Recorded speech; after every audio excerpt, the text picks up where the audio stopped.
Le péché n'est rien d'autre que des œuvres du diable. Les mauvaises pensées sont du diable. Le mensonge sont des œuvres du diable. L'adultère, c'est les œuvres du diable. L'enchantement, des œuvres du diable. L'engagement dans la sorcellerie sont des œuvres du diable. Aller rechercher de l'argent à travers du fétiche, c'est des œuvres de Satan. Décider d'aller détruire les affaires de quelqu'un relève du diable. Aller t'enrôler pour le compte d'une idole, ce sont des œuvres du diable. Dans notre famille, nous sommes déjà enclins à la colère, ce sont des œuvres du diable. Nous sommes une famille de voleurs.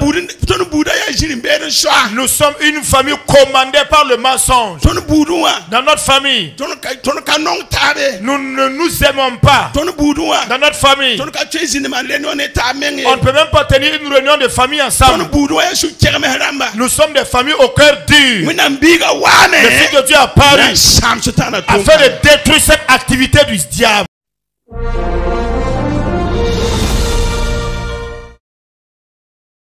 C'est un message. 1 Jean 3, 4. Il est dit, celui-là donc qui commet le péché donc enfreint à la loi. Mais comprenez que le péché n'est rien d'autre qu'une désobéissance vis-à-vis de la loi. Verset 5. Verset 5. Maintenant, ceux qui sont convertis, écoutez. Il dit que mais vous savez que Jésus est venu dans le but d'ôter le péché. Et il n'y a point de péché en lui. Vous et moi qui sommes là. Que de nous tous qui sommes là. De toute la liste des péchés que je viens de citer, de tous ces caractères que je viens de mentionner, il est dit, depuis que nous sommes convertis au Seigneur, que vous et moi savons que Jésus est venu pour ôter le péché. Ce type de péché ne doit pas encore se trouver en nous. Ce type de caractère que je viens de mentionner, c'est ça là. Il a dit que nous qui sommes assis ou assises, il n'y a personne ici qui soit dans l'ignorance. Même si tu venais de te convertir hier, c'est parce que tu as connu que le pardon du péché s'obtenait au nom de Jésus et que le sang de Jésus est si puissant d'ôter ce vilain caractère et ses défauts en toi. Est-ce que vous me comprenez?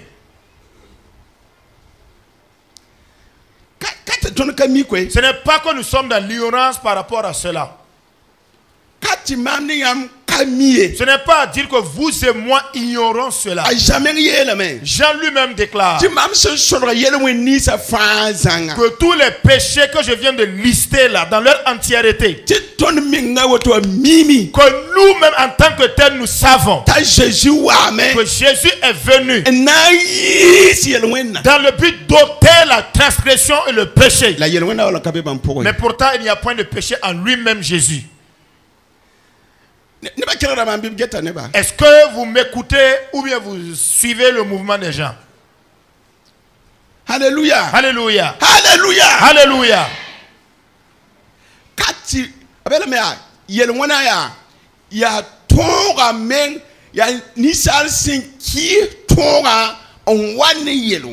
Il est dit que le péché n'est rien d'autre que la transgression de la loi par l'être humain. Le péché est la transgression de la loi. Mais vous et moi qui sommes convertis au Seigneur, et que nous-mêmes savons, nous le savons, ensemble disons que nous le savons, que la personne de Jésus qui est venue sur cette terre, c'est dans le but d'ôter le péché. Mais il n'y a point de péché en lui-même.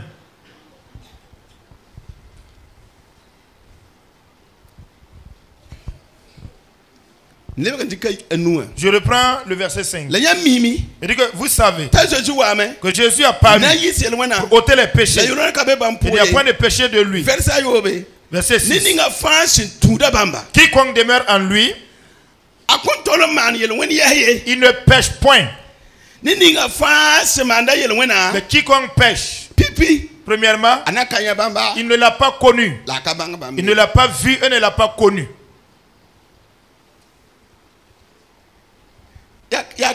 C'est clair, non? C'est écrit également dans vos Bibles que vous tenez.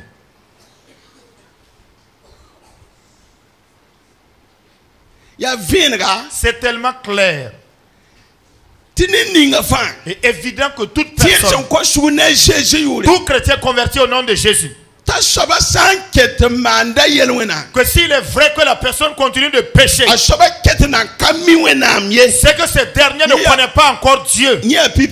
C'est la première des choses. Deuxièmement, il n'a pas vu Dieu et il ne l'a pas connu non plus. Il n'a pas connu que Dieu a tant aimé le monde qu'il a envoyé son fils l'incomparable, afin que quiconque croit en Jésus, qu'il ne périsse point, mais qu'il ait la vie éternelle. Il n'a pas encore compris cela. Pour que tu ne périsses pas dans ton péché, Dieu a envoyé son fils à cause de l'amour qu'il a pour toi, afin que toi, puisque tu as cru en lui, par ta foi en lui, tu ne périsses point. Tu ne périsses point. Tu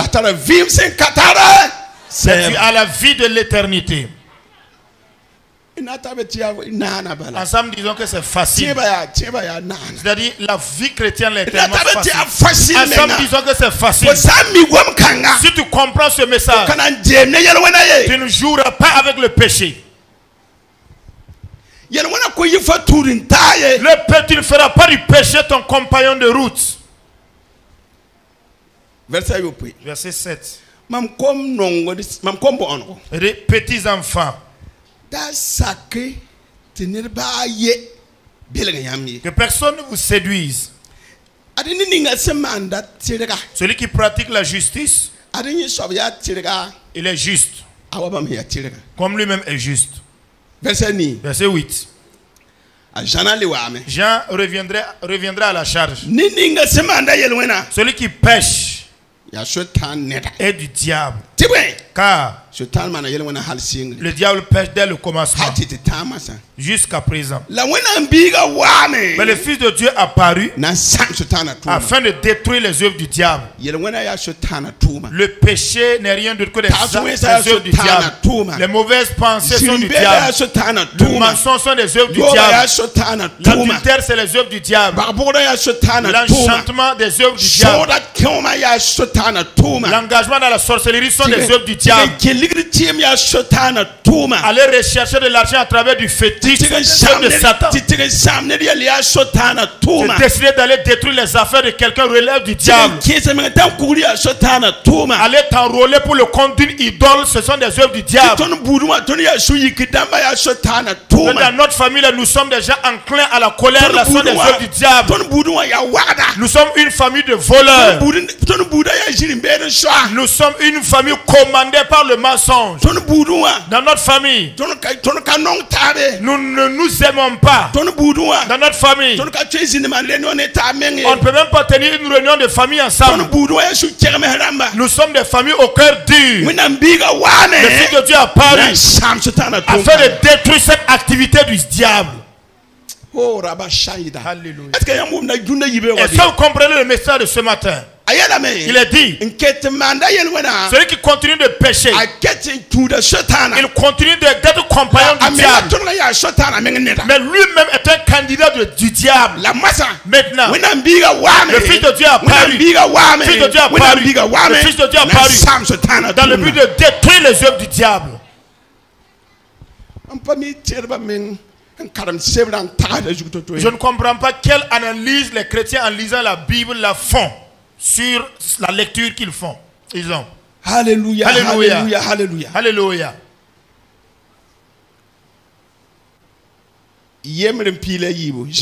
Jean 1,12. Il est dit,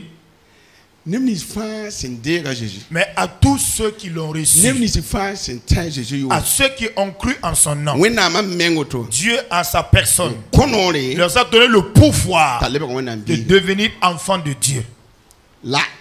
Mais lesquels sont nés non du sang, ni de la volonté de la chair, ni de la volonté de l'homme, mais qui sont nés de Dieu. Donc il y a 3 caractères ou 3 natures dans la maison de Dieu. Nos enfants qui sont nés là, ils sont nés du sang. Ils deviendront des fils de Dieu par la suite. S'ils entendent la bonne nouvelle, qu'ils croient en Jésus, ils entreront dans la famille des enfants de Dieu. Il y a ceux qui sont nés de la chair, ceux qui sont venus à cause des maladies, ceux qui sont venus parce qu'ils étaient fous, ceux qui sont venus avec des problèmes dangereux. Eux ne sont pas encore des enfants de Dieu. Ils le deviendront plus tard, quand ils vont durer dans l'église. Et qu'ils sont venus à l'église à cause d'un problème. Ils ne comprennent rien du salut de l'âme. Ceux qui sont venus dans cette situation, ils ne sont pas encore des fils de Dieu. Mais ceux qui sont venus de par la volonté de l'homme, à cause de moi, puisque tu travailles avec moi, ou encore tu es venu vivre avec moi chez toi, chez moi, et moi je t'ai forcé de devenir protestant. Pour ça là, cette personne n'est pas encore fils de Dieu. C'est à cause de la volonté d'un homme, ou encore sur la base d'une chose quelconque que tu es venu à l'église. Il deviendra fils de Dieu par la suite, quand il comprendra le sens de l'évangile. En ce moment donc, maintenant il est dit, Dieu lui-même, ce que Dieu lui-même a engendré, ces personnes-là, ils sont fils de Dieu. Mais tous ceux qui sont devenus fils de Dieu, quand ils commettent le péché, la main de Dieu intervient sur eux pour les remontrer le chemin. Et l'auteur de l'Épître des Hébreux dit, il dit de ne pas rejeter le châtiment du Seigneur, car c'est comme des fils donc qu'il nous châtie. Mais quel est ce fils qui est exempt de châtiment? Mais si nous n'avons pas part au châtiment auquel plusieurs ont part, c'est que nous sommes des enfants illégitimes. Nous ne sommes pas de notre père. Mais notre père, il nous châtie pour notre bien. Il dit qu'il est vrai que tout châtiment au départ semble être un sujet d'affliction. Ça produit l'affliction. Mais pourtant ça produit la justice aussi pour tous ceux qui vont obéir. Le châtiment est une obligation en tant que chrétien. Maintenant, quand tu nages même dans la boue du péché et qu'il n'y a pas de péché, ça veut dire que tu n'es pas encore un fils de Dieu. Tu ne peux pas rencontrer un usager de la circulation et commencer à le châtier parce que tu veux le corriger. Si vous arrivez à la mosquée de Kananzoué, les enfants qui marchent pieds nus là, ils sont remplis là-bas. Ils reviennent vers le sens, vers le côté de la station Total Ouaga 2000. Quand ils finissent de manger là, il y a un arbre au bord de la voie là, du goudron. Personne ne les touche. Ce n'est pas l'enfant à quelqu'un. Tu ne peux pas rencontrer un enfant que tu ne connais pas. Tu commences à le châtier parce que tu veux le corriger. Quand tu es un chrétien, tu commets le péché. Et puis tu es exempt de châtiment. Tu ressembles à ces enfants de la rue là. Tu n'es pas encore fils de Dieu. Mais quand tu deviens fils de Dieu, il dit que lui châtira son fils pour qu'il reprenne le chemin. Voilà pourquoi beaucoup n'ont pas encore eu un bon poste. Il sait très bien que s'il te donne un bon emploi, bien rémunéré, tu vas devenir un bordel patenté. Tu vas même pas pouvoir prendre soin des membres de ta famille. Tu n'as même pas le niveau de maturité qui mérite qu'on mette une somme importante d'argent entre tes mains. Il y a des enfants qui étaient là, qui voulaient des motos. Quand ils ont eu les motos, ils ne sont plus chrétiens. Ils sont en train de tourner avec des enfants, les femmes dans le quartier. Une vieille moto seulement qu'on met à ta disposition. Et tu abandonnes déjà Jésus.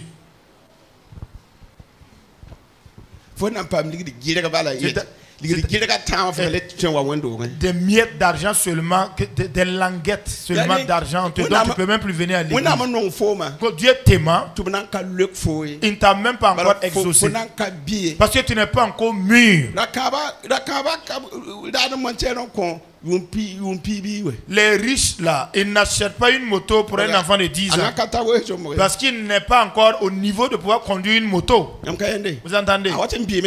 L'enfant atteint une certaine maturité et est capable de rouler en circulation avec les autres. Sinon, s'il achète la moto pendant qu'il est petit, il va enterrer son propre enfant. C'est son propre père qui va l'enterrer.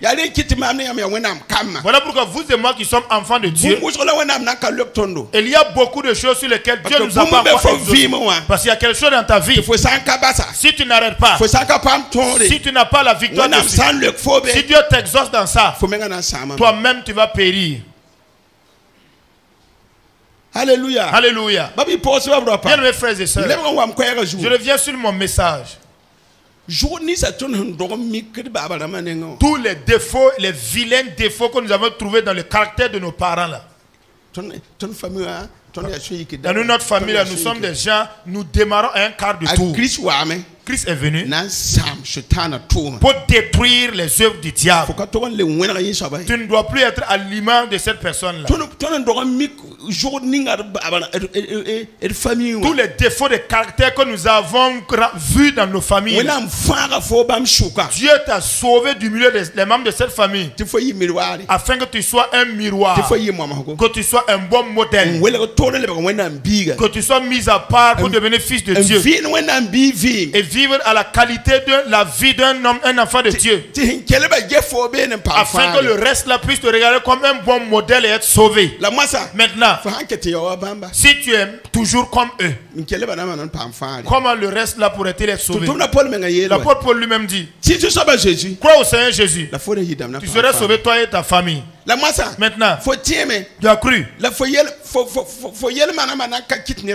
Mais ton comportement n'a jamais amené une personne à se donner à Christ. Parce que toi-même tu continues de participer à la table des discussions chaudes, des querelles. Nous sommes là, nous recevons les gens. Nous rencontrons des femmes veuves. Alors, donc des pasteurs même sont à côté en train d'aider la famille de la veuve pour vendre même la parcelle de la veuve là. Et certains même sont des diacres d'église. Et certains sont des chrétiens ordinaires, comme ça. Pour certains des veuves, les hommes sont morts. Et ceux du monde sont sortis aller consulter les charlatans. Le charlatan dit que c'est la femme qui a tué le mari. Et toi tu es chrétien, tu crois en même temps que les mondains à cela. Est-ce que tu es fils de Dieu à la vérité? Toi, tu devais être l'avocat de la femme. Tu devais prendre position et monter à la famille. De ne pas croire à des œuvres des enchanteurs. Le livre de Deutéronome qu'on vient de lire dessus, il est dit que même si un prophète se levait qu'il prophétisait et que c'est conduit par des démons, ne le croyez pas. Et même si ce qu'il a dit est accompli, ne le suivez pas. Parce que Satan est un menteur. Je le dis encore.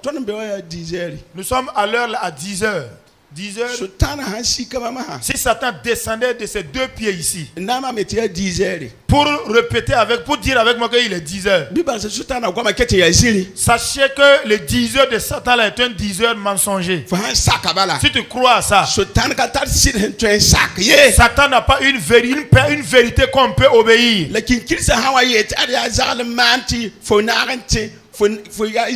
Mais quand les esprits de divination vont dire que c'est un tel qui est l'agent causal et toi tu crois en même temps, c'est que tu es un démon toi-même. Tu viens t'asseoir. Certains viennent expliquer un problème. Il dit qu'il y a même des chrétiens dans le lot et qui participent pour pousser le dossier à justice, pour condamner la veuve. Vous voyez un chrétien qui se trouve dans une église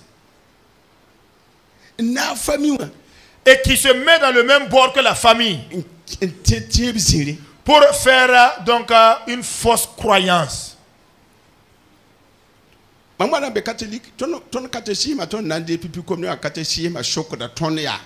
le catéchisme nous pose la question quand nous devons prendre la première communion là, dans la religion catholique.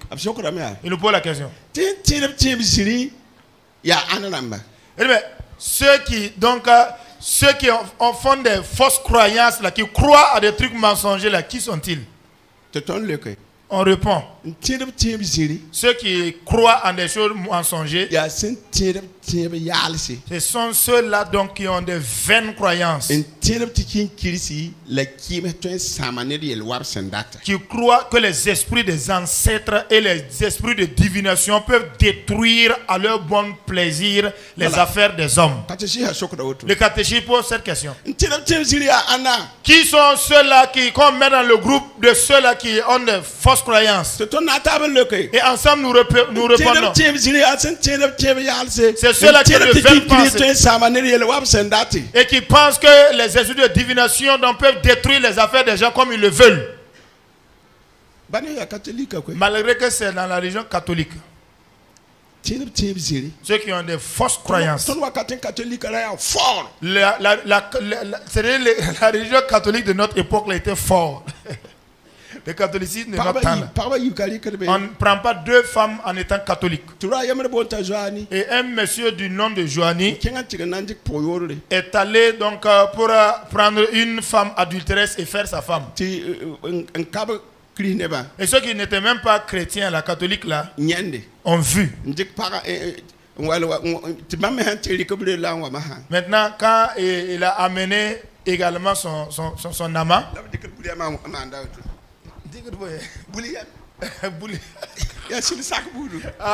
ils prennent donc les cymbales là, ils font comme ça.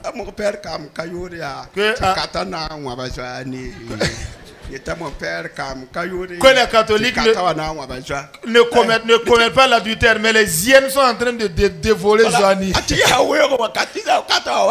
Parce que c'était au moment des hyènes où les hyènes dévoraient les humains. Joani était arrêté dans la brousse là, attendant que la femme la vienne pour prendre la femme. Pourtant les hyènes circulent là-bas. Pourtant, c'était la petite femme de quelqu'un que lui il attendait impatiemment. Et le mari de la femme donc a pris Joani en flagrant délit. Et les autres qui n'étaient pas catholiques, les chrétiens là, ont composé un cantique. Il dit que les enfants catholiques, ils ne commettent pas l'adultère, mais les hyènes risquent de dévorer Joani en forêt. Et tous les jeunes là répondent qu'on a dit que les enfants catholiques, ils ne vivent pas dans l'impurité. Mais les hyènes disent de dévorer Joani en brousse là-bas. Donc, le catéchisme là, ou encore un catholique ne commettait pas l'adultère. Mais si tu le faisais, on compose un cantique pour toi. Est-ce que vous me comprenez? Alléluia. Alléluia. Bien mes frères et sœurs, ce matin là, c'est de tout cœur. Notre thème là, pour les 2 semaines de prière, c'est ça. Il est dit, celui qui pêche, cette personne continue de faire la volonté de Satan. Mais lui-même est du diable. Maintenant, tous les défauts de caractère que je viens de vous lister là, notre famille là, certains sont des familles de voleurs, de menteurs, ou encore ce sont des bagarreurs. Il y en a qui sont des colériques. Il y a des familles aussi qui sont des gentils. Ils ont même honte. Ils sont tellement doux comme doudou. Ces personnes-là, ce n'est pas le protestantisme qui est venu les transformer. C'est-à-dire, dans leur famille, là, ils n'ont pas de choses assez compliquées. Quand ces personnes deviennent protestants, leur affaire là est facile. Maintenant, ce que le Saint-Esprit doit changer, c'est ça qui nous fait souffrir. Parce qu'ils ont attrapé, saisi fermement le défaut de leur famille et ils ne veulent pas changer. Même les mots que vous voyez. L'esprit de la chefferie. Ouais. Moi là. Certains sont des princes. Quand on devient protestant, même quand on devient pasteur, quand tu rentres dans l'église, son fauteuil royal là, son fauteuil de prince là est bien décoré, bien enjolivé. Et ça se distingue des autres fauteuils. Pour montrer que celui qui est assis sur le fauteuil là, c'est un prince. Il ne faut pas t'amuser pour t'approcher du trône là. Tu sais pas que nous sommes des princes. Nous sommes des tansoba, des guerriers. Si ce n'est à cause de la foi, nous on peut nous déplacer avec le vent. Malgré qu'il est en Jésus, il continue de faire des éloges même de sa famille quand ils étaient dans le satanisme.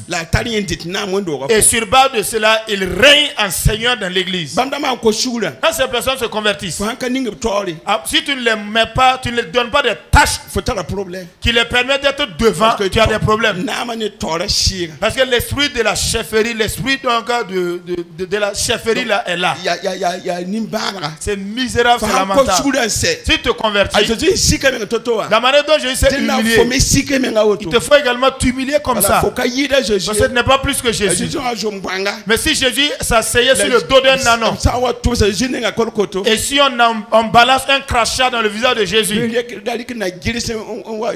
ne considère pas des petites positions de chefferie ou de prince pour venir ici nous manipuler. Voilà pourquoi la parole de Dieu dit: connaîtrez la vérité, et la vérité vous affranchira. Si vous venez à Jésus, c'est l'humilité qui prévaut. Mais celui qui veut avoir la nouvelle naissance, il te faut être comme un insensé. Tant que tu n'es pas comme un insensé, tu ne peux pas gérer une famille. À moins d'être comme un insensé, tu ne peux pas gérer un pays ou une ville. À moins d'être comme un insensé, tu ne peux entrer dans le royaume des cieux. Alors c'est simplement donc le chemin de Dieu là, c'est comme être comme un insensé. On priait ici. La prière a commencé ici. Ça n'a pas été simple. Moi, je n'étais pas pasteur. Les voisins n'avaient pas accepté. Mais après chaque veillée, celui qui vient pour s'attaquer là, si quand je le serre le col et que je le balance un coup de tête, il tombe sur ses fesses. Pourtant, on ne devait plus téter. Mais moi, je continue de téter. C'est comme ça. Donc, l'ancienne vie que nous avons là,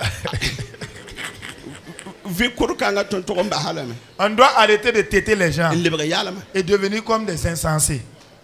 Alléluia. Alléluia. C'est la puissance de Dieu qui a fait en sorte que la prière continue de se faire ici. Vous entendez? Ça veut dire que l'ancienne vie, la vie que nous avons héritée de nos parents là, cette vie qui se mène dans nos familles, Christ est venu pour détruire la puissance de cette vie là. Vous et moi devons être délivrés de cette ancienne manière de vivre donc qui nous lie à notre famille. Il faut que vous et moi acceptons d'être comme bêtes. Mais il y a des moments aussi où par moment on prend le visage du lion. Vous entendez? Quand on pense que toi en tant que protestant là tu es un bête seulement, qu'on veut te faire la force, l'injustice. Paul avait tous ces visages là. Quand il arrive à un niveau où il doit élever le ton ou bien se prendre un visage pour arranger, mais quand il doit s'humilier également, il s'humilie. Quand il arrive à un niveau pour montrer qu'il connaît ses droits et qu'il n'est pas bête là également il fait prévaloir ses droits. Ce qui fait que la plupart de nous chrétiens, nous acceptons donc, nous soumettons au désir des mondains. Je prends l'exemple, par exemple, les funérailles. Notre foi chrétienne refuse totalement les funérailles. Donc, on se soulève contre toi en famille. Il te faut les faire comprendre que les choses ne vont pas comme ça. Chacun a sa voix et la manière dont ta religion t'indique de faire. Que personne n'entre pas dans les débats religieux de ses frères.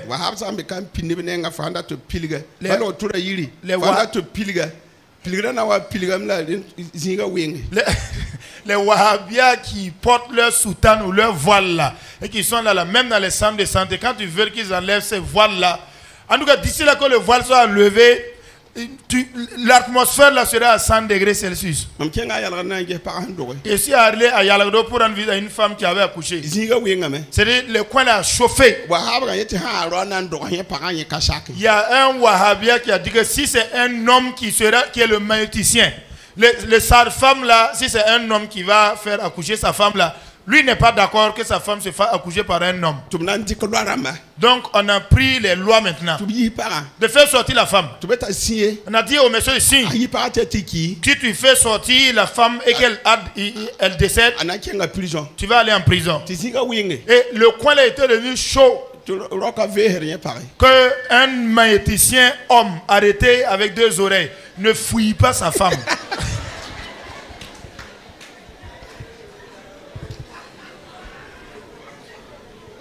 Il n'y a que nous chrétiens qui nous laissons comme ça, laisse guidons et puis qui acceptons facilement les choses. Bon, au nom de la foi, on accepte et puis on passe. Je vais terminer la lecture. Je toujours dans 1 Jean 2. 1 Jean chapitre 2 verset 24 dit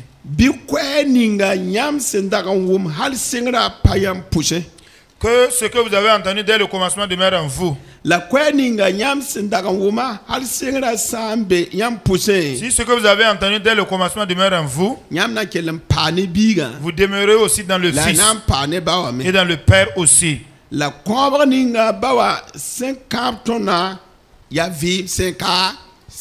Et la promesse qu'il nous a faite, c'est la vie éternelle. Le message que vous avez entendu dès le commencement, si cette parole demeure en vous et en moi, c'est que nous avons le Père et le Fils.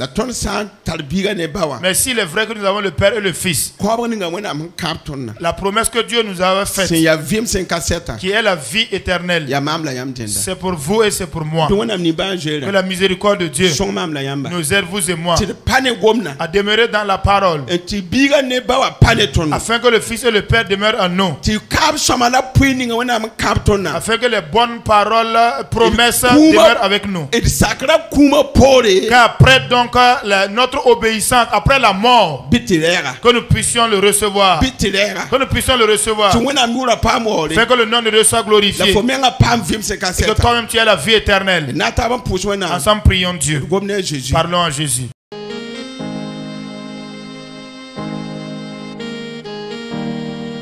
Seigneur, je veux toujours m'habiter.